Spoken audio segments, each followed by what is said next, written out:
Go.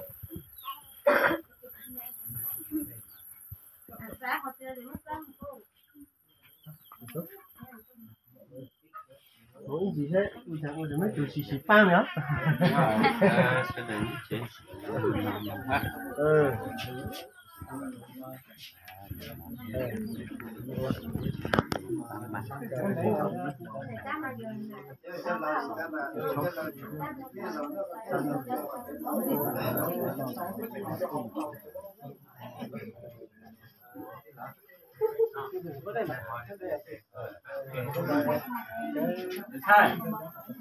Chuẩn bị đó. Ủa chị không rồi nó.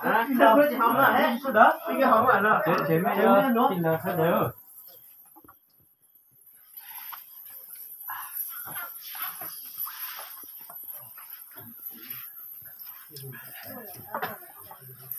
Xong đấy á. Nhau thế. Một phát thôi.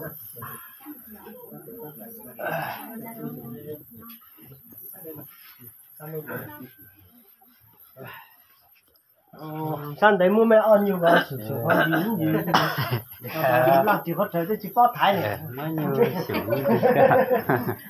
bạn tao nhiều hơn bây giờ đi là đợi gì cắn tiêu cắn nó ai mày tay nó đó cái này đó có chuyện gì hết thì chỉ cắn số kỹ rồi số cắn số kỹ rồi một tuần ra thì nó một tuần ra tao hả thằng mày con nhớ gì để con nhớ chuyện chứ mà mẹ khát thằng cái máu khai đó nó hả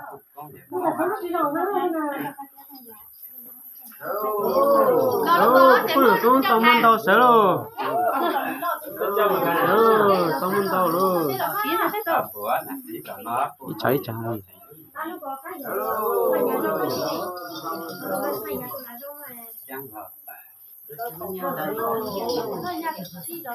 nó hay lúc gì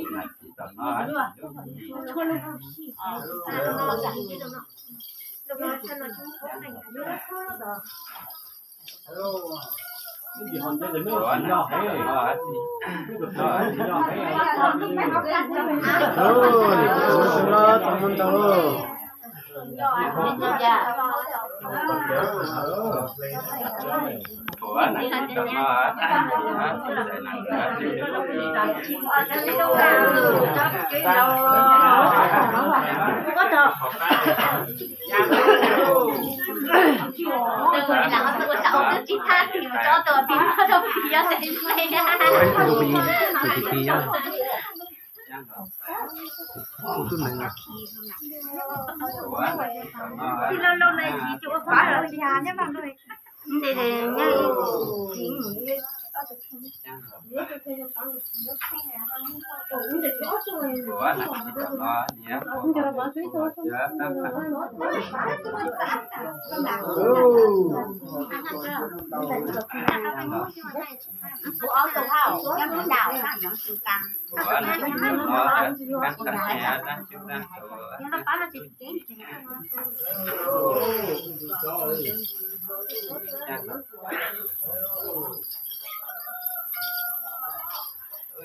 được thoát chín chế sẽ thể sáng đều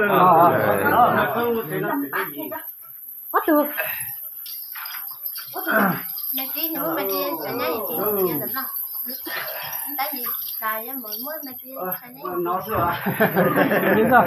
rồi trên nó thôi đi mua chè nó có nè sáng té mà sử dụng cho sợi nhà từ tôi sáu to mấy gì luôn nghĩa sáng té là rồi mất nó trong mới thì bác qua rồi á ta chỉ thấy chân nó còn 80 cho nó nhá nó còn đấy khi nó còn ta lắm rồi khi nó còn ta con cháu cậu nó còn ta cháu cậu nó có một con gì trước đây sáng té đó to nhá nằm cái này nó to tám một chỗ